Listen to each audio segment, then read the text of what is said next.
Hi, I'm Klayton Barry. Welcome to the 1020 Networking Podcast. Today I'm joined by Will Bellows of NetServe Limited and Sean Russell of Visual Digital. Sean, that is a tongue twister. It is, yeah. Please introduce everybody watching to yourself, what you do, who you are, etc. Cool, yeah. So I run Visual Digital. We're a web design agency focusing on beautiful websites that help you sell more online effectively, while also keeping you nice and secure and online 24/7. Fantastic. Will, just introduce everybody out there to who you are and what you do as well. Yep, I'm Will Bellows. I've been running NetServe now since I was 18. So it's 22 years ago that I started. And there's a team of 15 of us providing managed IT support and services over the Hampshire and Dorset areas. So for those that don't know, what is managed IT support?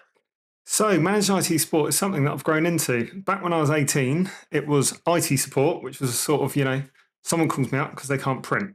So I'd drive out on site and fix their printer.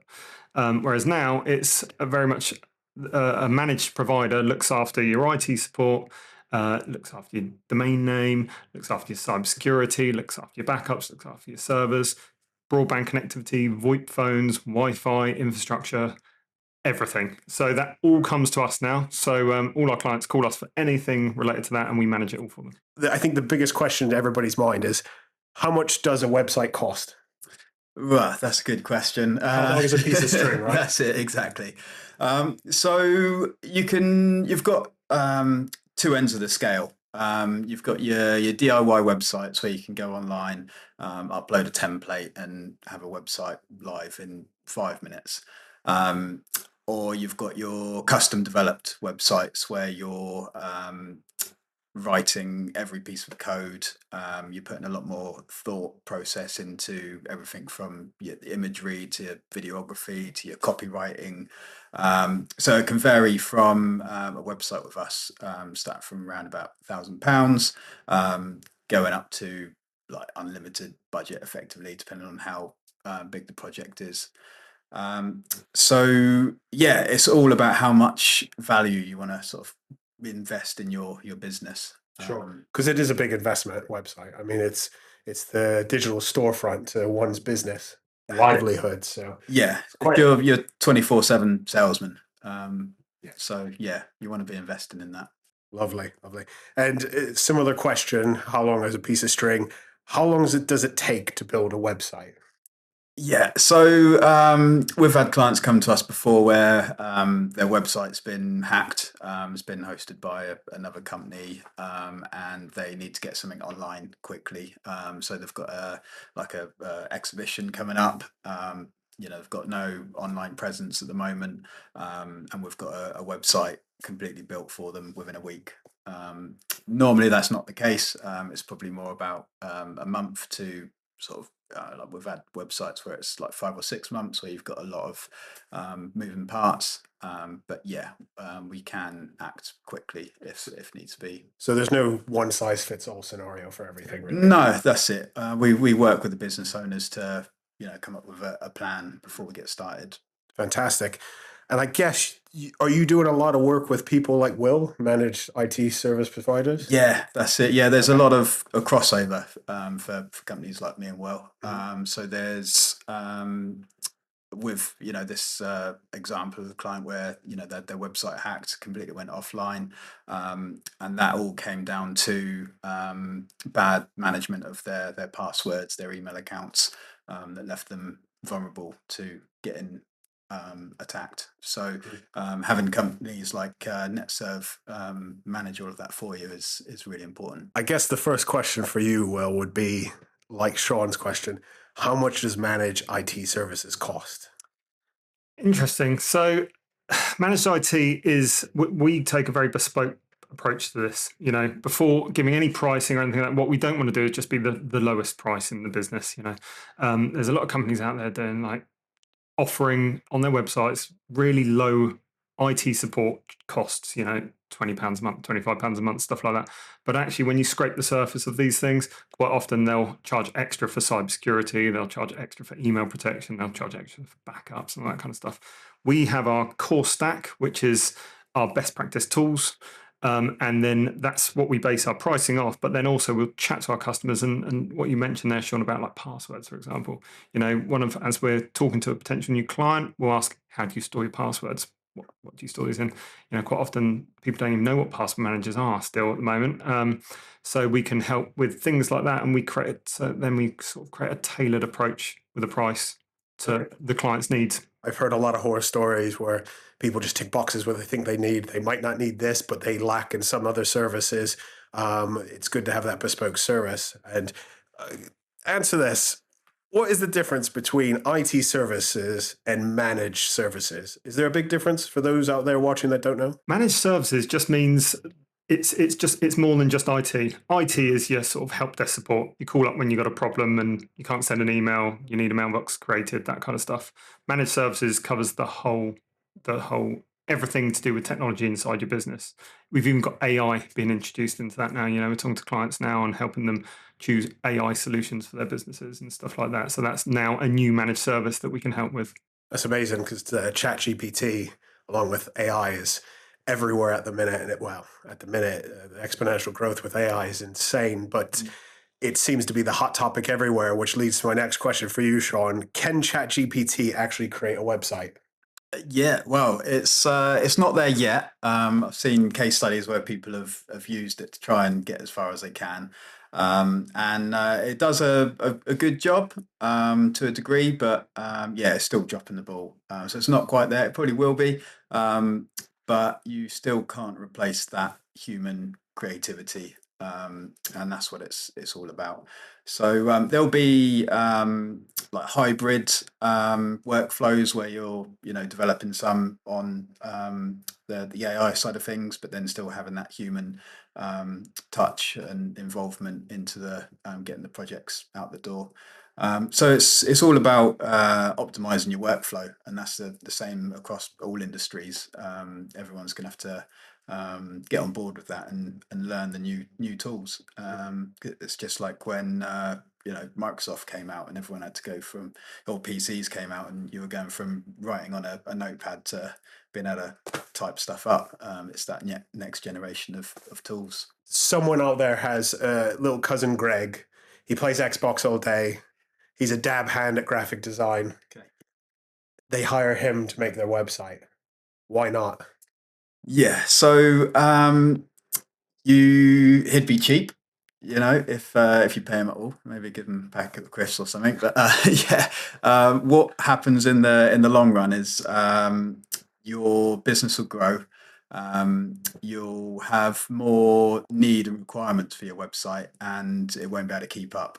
There'll be certain things that are missed on the website that should have been included in the first place, and it'll end up causing you more of a headache in the long run than if you'd got it done properly from the get-go. So I've had like examples recently where clients have got a friend of a friend to do their website, and then they've disappeared off the radar for whatever reason. There's lots of different reasons why it can happen, but it's happening a lot. And if you lose access to your website and lose access to your domain name, that can mean your whole online ecosystem goes down. So yeah, if you lose your domain name, your email accounts are tied to it. Quite a lot of your like CRM systems are tied to it as well. So if you get a friend of a friend to do it, they buy the domain name, don't give you the password, or don't renew it, before you know it, a year down the line, everything's offline and you're wondering what's happened. So yeah, it is key to get a reputable company to manage that for you. 100% money over time and experience. So yeah, let's not use cousin Greg, but I guess with all the stuff that's out there, again, in the news, social media explodes about, passwords, phishing attacks, spam, all this sort of stuff. what sort of security measures and compliance do you have in place with what you do at NetServe, Will? Yeah, I mean, well, any managed IT provider should be having their own best practice standards. We're obviously we're signed up to a government scheme called Cyber Essentials. We're actually Cyber Essentials Plus certified, which any small business can adhere to. We put a lot of our clients through it when quite often it's been when they need to go through it for like a tender or something like that. But at the moment, we're actually seeing new customers now coming on board and saying they want to go through this process just to make sure that the government's recommended best practice standards for cybersecurity. So yeah, that's really what we adhere to. And also, it's not just that; it's making the tools accessible to clients and not sort of pricing stuff so high that people opt out of cybersecurity.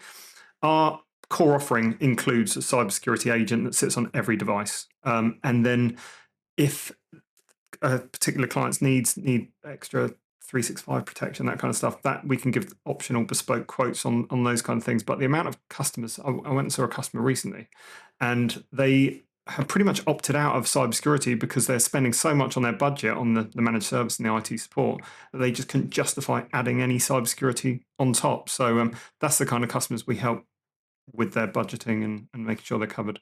Okay, cool. So you mentioned different service levels. Um, in terms of like response times, uptime guarantees, escalation paths, what are we talking?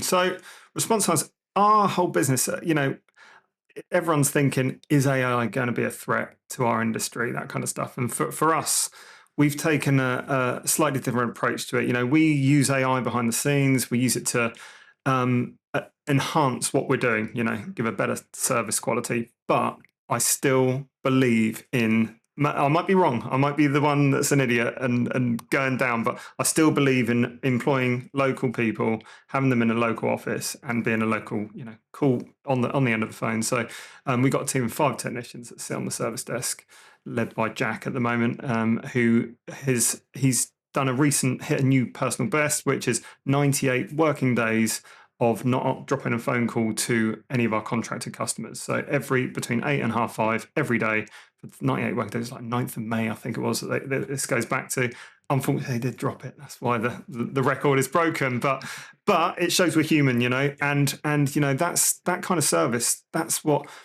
when I talk to business owners and stuff like that, and decision makers, they don't want to be typing to a chat bot or raising a ticket on ticketing system. If there's an emergency going on, they think one of their clients has been compromised, sending out dodgy emails.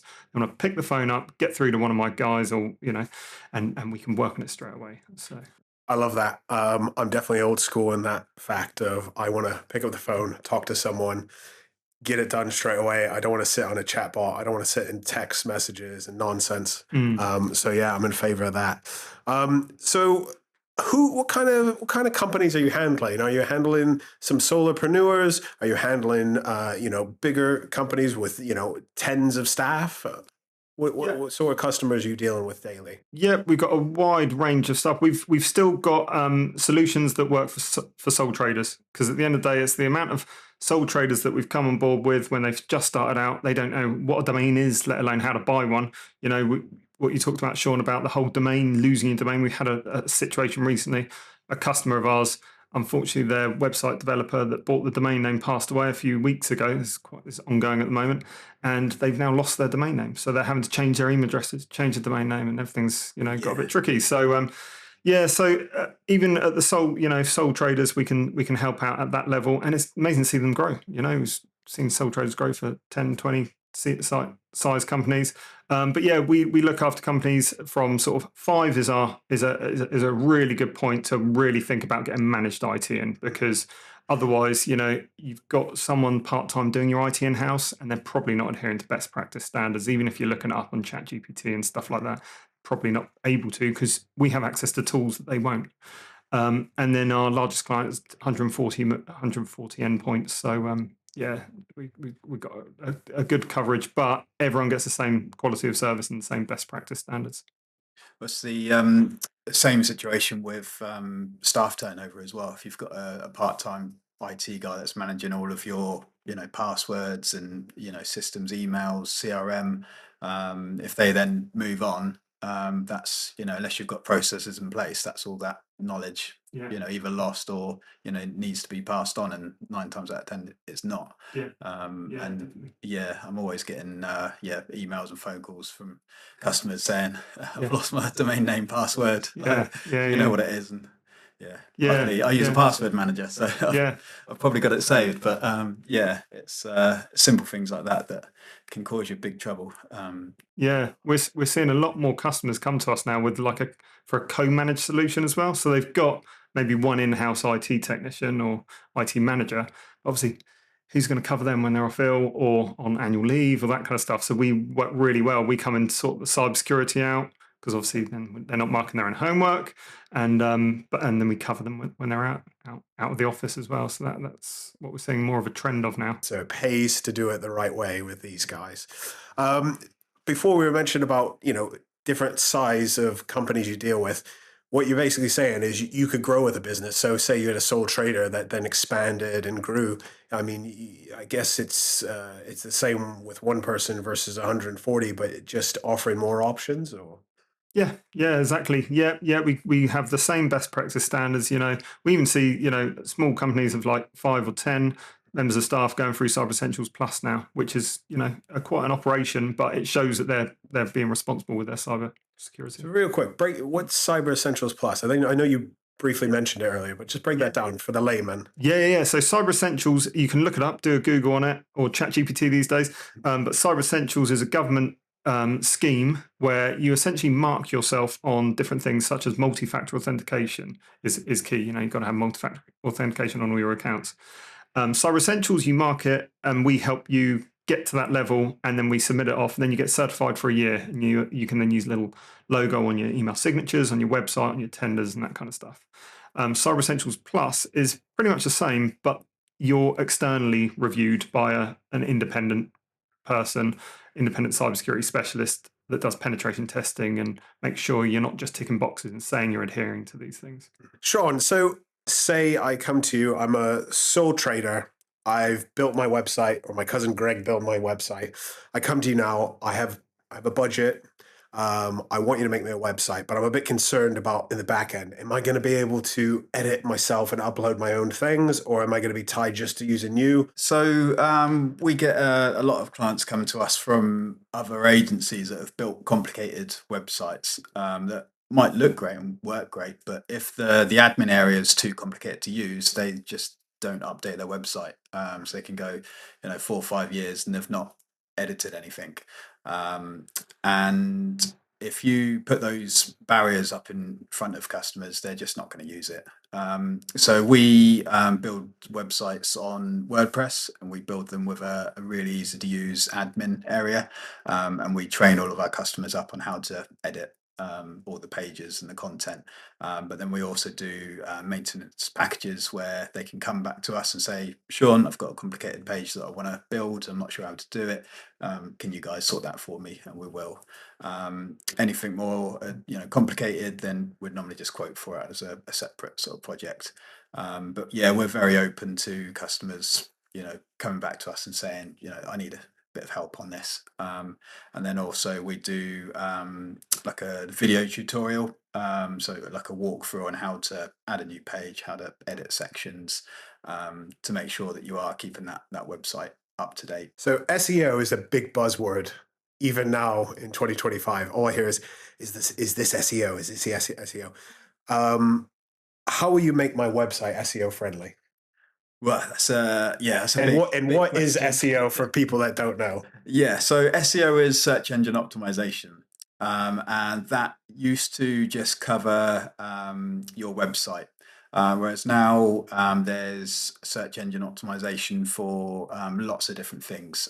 So you've got to take into account social media, so things like Instagram, YouTube, Facebook, but then also your website. And then also now the AI side of things as well.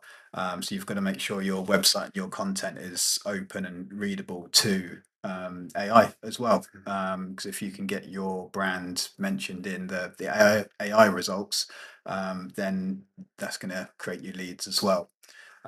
So with the search engine optimization, there's we have a checklist of 100 plus things that we go through on your website, but then also off-site, so off website optimizations.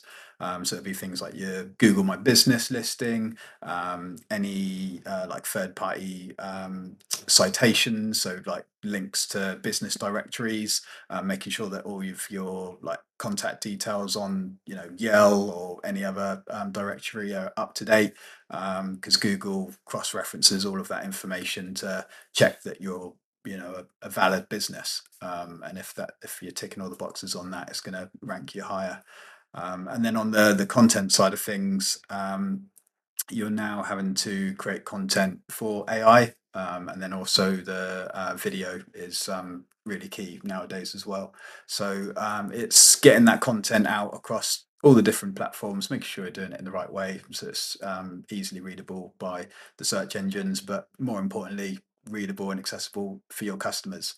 There's no point optimizing a blog post that doesn't read well, and if a customer lands on your website and starts reading it and obviously sees that you're just keyword stuffing in the content, saying the same word 10 times, they're gonna switch off. So it's making sure it's relatable, readable, and well written content. Fantastic. That pretty much sums it all up. Will, before we go, quite a not a basic question, but something that, because again, I think people throw the term IT around and they don't quite know what they need. Very simply put, what services are included in a managed IT contract for someone that's looking, maybe, hey, we done this in house. My cousin Greg is back at it helping us, but we need to get serious. We have a serious business. Yeah. Let's do this properly. Yeah. What are they getting? Yep. So number one should be the service side of things, the IT support, help when you need it. And then you've got the cybersecurity avenues. So we've got a couple of different options for email protection, mainly 365. We have quarantine reports blocking on the front end of the 365 mailboxes, and then advanced phishing protection on the inside, which means that if someone does get a dodgy email from like a Gmail account or something that has got through the junk filter and it's got a dodgy link in, it protects that link. So even if you're on a mobile phone, for example, and you click the link, it screens it and it will block it if it's dodgy. Comes up with banners at the top of the emails. This kind of stuff is in my opinion required now for all businesses. Yeah. People are opting out of this stuff to save on cost. It's only a matter of time. The amount of mailbox compromises that we've seen in the last year is slowly increasing, and it's always the customers that have opted out of having any kind of protection on their mailboxes. And normally, as soon as mailbox compromise happened and we've remediated it and fixed it, they're quickly placing an order to protect their mailboxes properly. So yes, I would recommend 100% having good IT support, good protection on your emails. That is the number one. Good backups as well, not just for protecting against any sort of hack attacks, but also member of staff leaves and decides to clear out their sent items, for example. You can restore this data that could be essential for business use. 100%. Yeah. Love it. Guys, I want to thank you again for coming on the podcast. Good chatting to you, Will. Good chatting to you, Sean. And we'll see you on the next one.